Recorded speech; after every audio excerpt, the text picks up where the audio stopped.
the same structure. And it was a story, I mean, I was in 2020 during COVID, I was sitting in my single room somewhere in Cambridge, Massachusetts. I was finishing my program at Harvard, and I was sitting down there under lockdown, and Boston was terrible for lockdown. You couldn't go anywhere. I mean, you literally had to stay in one place. So I was in my room, and then I got this deck from a young man that I really had known in digital marketing space. I knew him as just somebody that creates the most amazing campaigns and all. Had done that for Glow, had done that for, so I knew him to be someone that does quality work. And now he was making a transition from digital marketing play to becoming a film producer. I mean, such a contrast. You don't have a background in film production. You're not a film director. You're not a writer. But he sent me this deck and this script that he was asking that, I need you to please read this. I'm raising about $1 million, which is why I say it's a small size, fund, but it's a structure to pay attention to. And he said, and at that time I was like, the last thing I want to do right now is reading anything. I'm away for 1 year. I'm not over here. I'm not financing anything. But he kept pushing, and I think about 3 times, maybe 3 weeks later, and one of those random days where you're bored, you would sort of like pick this thing up. Then I read the story.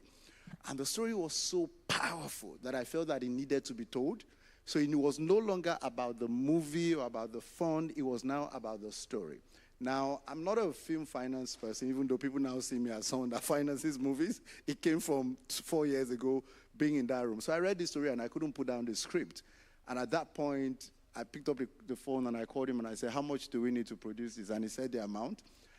Who have you spoken to? Everybody that was anybody. Nobody wanted to touch it.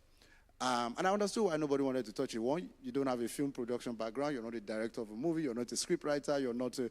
But I knew he was somewhat of a genius, someone who could pull anything off. I've seen him do interesting stuff. I'm like, okay, let's try and create a structure that potentially could attract patient capital. That, yes, is, people don't want to lose their money, but they're not expecting any outsized return on the capital. So I'll be the first to go. So, and I mentioned how much our fund, our previous company, which was a private equity company, was going to put down, and then picked up the phone and called a few other people. And what was the structure? It became the first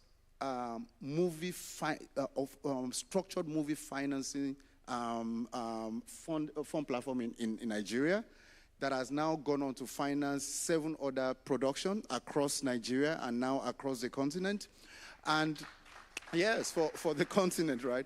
And what was it? It was a combination of debt and equity structure, quasi-debt and equity structure, that allowed people who wanted to have a stake in the SPV to have a stake in the SPV, and people who wanted to exit upon the production of that movie to also exit. And so it gave everybody whatever they wanted. So if you wanted a part in the structure that will most likely produce more movies without expecting anything back in the immediate, you have that option. You also had the option of you exiting at some point. So this quasi-debt and equity structure with people who would exit, we thought 18 months later, that's another story. But cut a long story short, the movie was produced. We had some delays because of COVID, and it ended up, and this is where catalytic, the word is catalyst, to speed up the rate of reaction. For me, it's about the capital that can speed up rates. It was released, Netflix bought it. It became the largest viewership, it had the largest viewership movie on the African continent ever on Netflix. It's called The Black Book. Many of you might have seen the Black Book movie. So the story of it was #1 in 83 different countries. It made #3 in US market, first African movie ever. And because of that, yes. And because of that, people who wanted to back the structure who didn't do debt, people who did debt exited 3 years later, about at least 12 months more longer than the deadline. But people who remain in the structure are now in conversation to finance 5 more movies backed by big LA production companies. What am I trying to say? Essentially trying to say to us that if we really think creatively, there is no deal, there's no project that cannot be financed, but it will require a degree of flexibility on our end to be able to do it. Wow. We have to go to places where no one else has gone, and we've got to do things that no one else has done to move this continent forward. I think that's a really good example, Kola, because catalytic capital is not just about the risk of the capital, but the risk of the mindset. We've got to be ready to push the limits in our own mindset. And I think the biggest change we've got to make is in our own mindset. But what's exciting about our story is your story can be replicated, your model can be replicated into many other places.